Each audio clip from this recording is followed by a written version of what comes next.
Welcome back to Heartland Makes and Outdoors. In today's video, we're going to be talking about last year's trad hunting trip that we took back to Oklahoma.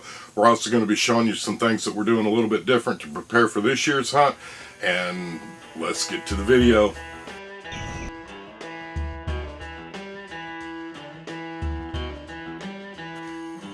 Again, if you guys have been watching our channel for any length of time, you know that we switched over to trad hunting roughly, I don't know, let's just say 7 or 8 years ago now, and I've truly enjoyed the trad hunting. We had a really successful trip again last year, went back to Oklahoma, and it turns into kind of like a family reunion. I'm going to tell you some things that's changed over the last few years, especially since we retired and moved to Texas, and why we are considering making a switchback. So last year, again, like I mentioned, it was a successful trip. Ended up, that trip that we take back to Oklahoma every year is a 2-week trip. It's normally the first couple of weeks in November. We go hunt public land, and there's about 7 or 8 of us that meet up out there every year. Again, Buster goes with me. You guys that follow the channel know that, in fact, half the people that come to our camp, they're coming to play with Buster. When I lived in Oklahoma, my dad and I had a deer lease that we shared for a little over 20 years, maybe 25 years that we had that deer lease. And if you guys don't know this, because I've never talked about it, but I essentially quit gun hunting probably 10 or 12 years ago and have done nothing but strictly bow hunting. And when I made the switch to go over to trad, all I did was hunt with my trad bow. Now, what's changed? Since we've moved here to Texas, I have yet to be able to find me a good place that I can bow hunt out here in deep East Texas. I know there's some public land, but you don't have near the opportunity on public land like you do back in Oklahoma. The public land that we found that we started hunting was so good that I gave up my deer lease that we'd had for over 25 years, and it's a bow hunting only area there in Oklahoma. My problem is this: that 2-week trip that I take back every year to go bow hunt in Oklahoma is just that. It's 2 weeks. Whereas when I lived in Oklahoma, I would generally get to bow hunt between, say, 45 and 55 days of actual hunting.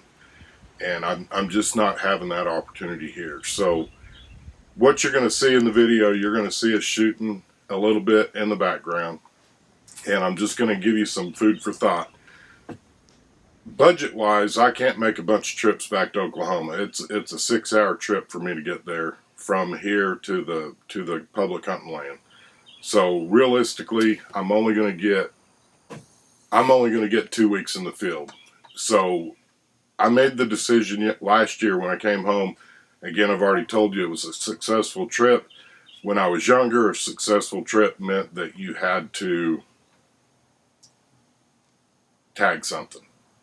As you get older, you realize that tagging something it's a bonus. Because the friends and the fellowship is what really makes the hunting trip so special to me. And if you guys are following along right now, comment down below. Tell me, what do you think's more important, tagging or the time that you get with your friends? And again, for me, it's the time you get with the friends. But if I can increase my odds of bringing something home, because my wife and I realistically, over the whole time we've been married, up until I retired and moved to Texas, we've always had at least 2 deer a year that we would get, and that's even hunting with the trad bow. And last year, I didn't bring one home. The year before, I got one, and the year before that, I came home empty-handed as well. So this year, what I've done is I've been regrouping, and it's taken a lot of time and thought and consideration, but essentially it boils down to this. I get 2 weeks a year to hunt, and I'm going to try to increase my odds a tiny bit. So that's where we're at. And if you guys are curious at all to see what we're going to be shooting this year, consider subscribing, because I think you're going to enjoy it. It's not what you're thinking. I guarantee you that. And I hope you guys enjoy the video. We're going to take you out here. I'm going to shoot a little bit at the targets, kind of let you guys think about it. Tell me what it is you think I'm shooting. I'm not going to show you what we're shooting just yet. We're going to do that next week. And again, guys, if you've been following along, I don't know if you can tell this wall behind me is different. We've been doing a lot of remodeling. It's crazy hot here in East Texas. But the one thing I do want to tell you, and it doesn't matter what kind of bow you're shooting this year, but keep this in mind and let me know your thoughts. When I was a kid, they always said if you practice 15 minutes a day, you'd be better than average. For whatever reason, they bumped that number up to 18 minutes. 18 minutes a day, practicing every day, you'll be better than average.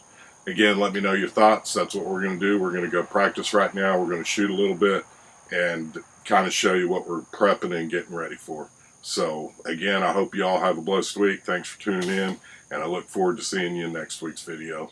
Until next week's video comes out, be sure to check out one of our other playlists that we've got that we've made just for you.